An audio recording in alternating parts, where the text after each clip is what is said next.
Hello and welcome students. Today we are going to discuss about the classification of business activities. Business activities are being classified in three parts. First one, that is trade. Second, commerce. And third, that is industry. Today we are going to discuss about trade and commerce. So let us understand first, that is trade. Now what is the meaning of trade? Trade means what? Trade, that is exchange of commodity or services in return of commodity or services, or exchange of commodity or services in return of money. That means there should be having exchange of commodity or services in return of same commodity or services, or in return of money. That is called as trade. The main motive of trade, that is your profit making. So this is the main meaning of trade, that is exchange of commodity or services. That means what, student? When you purchase a book from a shopkeeper, you have to pay money against the purchase of books. What is that? That is exchange of commodity in exchange of money. At the same time, if you will buy a ticket, bus ticket, and travel by bus, and you are about to pay the money for that particular bus ticket, such kind of services which you have received, that is called as service. So the trade is what? That is an exchange of commodity or services in exchange of money, and that always include the amount of profit. Now let us understand first of all the characteristics of trade. Same way, trade requires what? Exchange of commodity and services in exchange of money. Economic activity means what? Any kind of activity which is having an object to earn something in return, which is called as monetary return, that is called as economic activity. So trade is also considered as your economic activity. Now students, two parties are required for trade, that is purchaser and seller.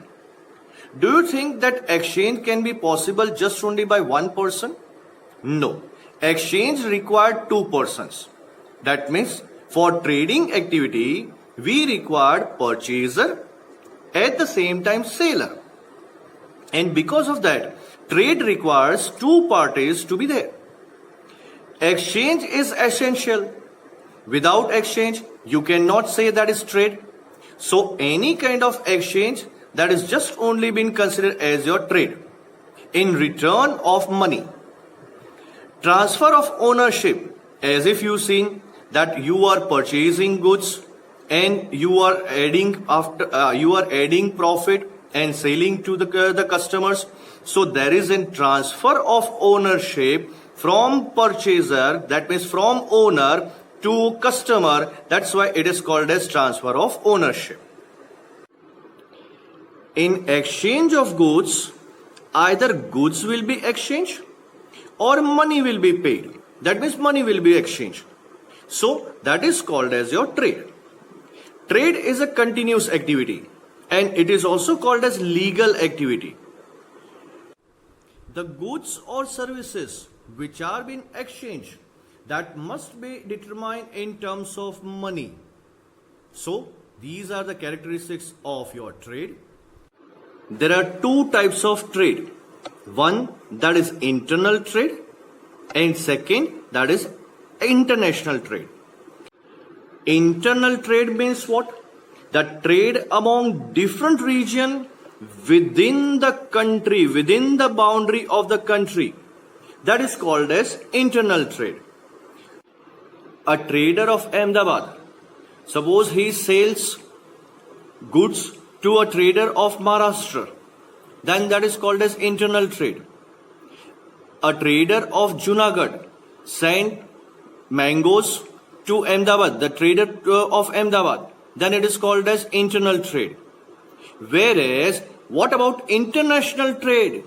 That is always between two countries, that is called as international trade.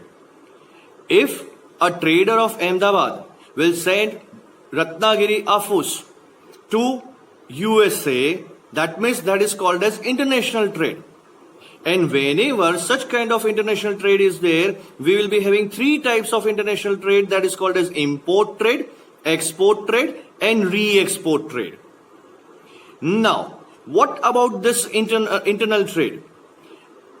By the distribution point of view, we are having two different trade, that is called as wholesale trade and retail trade. Let us understand by way of figure.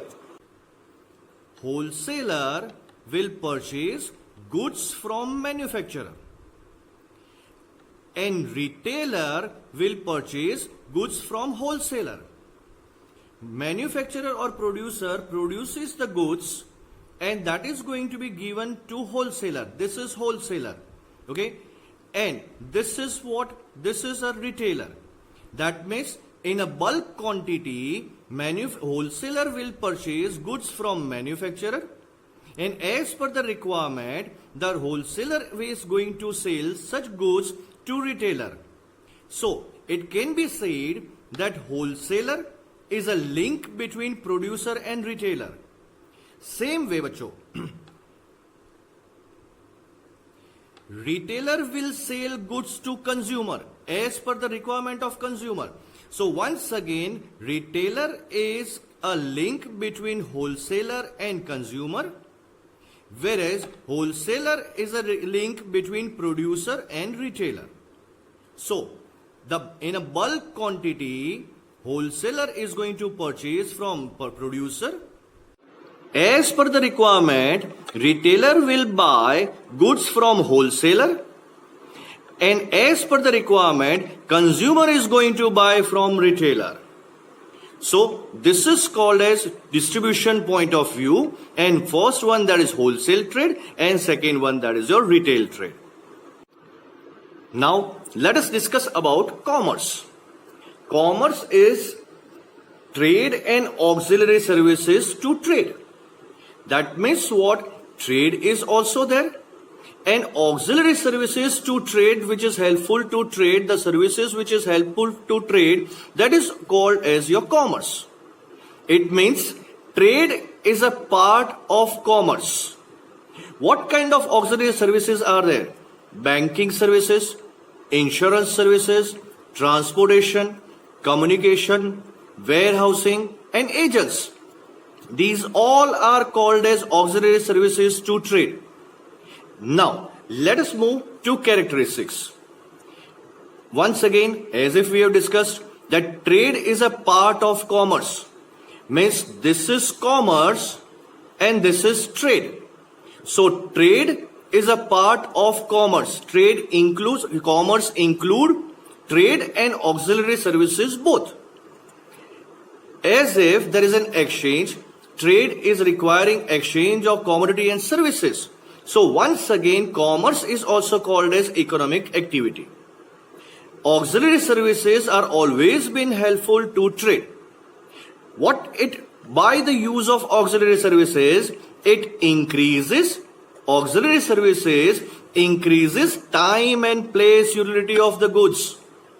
With the auxiliary services, it is originally demand oriented, and because of such thing, that auxiliary services and commerce will always be considered as a continuous activity.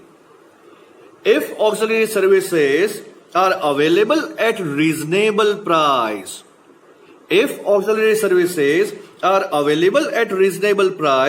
goods can be supplied to customer at fair price. Means what, students? If the price of auxiliary services increases, then it also increases the selling price of goods. Okay. Now let us understand the difference between trade and commerce. It's so simple. Whatever which we have discussed, okay, the same thing is going to be discussed as a part of your difference. Meaning, what is the meaning of trade? That is an exchange. You know it very well, that exchange of commodity and services in exchange of commodity and services or in return money. Okay, so that is called as exchange. And trade itself include in commerce. That means commerce means what? Trade and auxiliary services to trade. That is called as your commerce. Scope. Trade will be having limited scope. That is based on exchange of goods and services. Whereas commerce having scope, that is a wider scope. Why? Because trade is also included and auxiliary services are also been there. That's why commerce is having wider scope. And the last point is parties. Means what? Both the parties of trade are mostly known to each other. In trade, both the parties are mostly known to each other, whereas in commerce may be such thing that has been taken place at a distant places. Okay, so both the parties may be at a distant places and unknown, even though they can obtain auxiliary services. So students, I hope you have understood properly. If you have any doubt or problem, query, then please message me. Thank you very much, students. Be happy, be safe. Goodbye.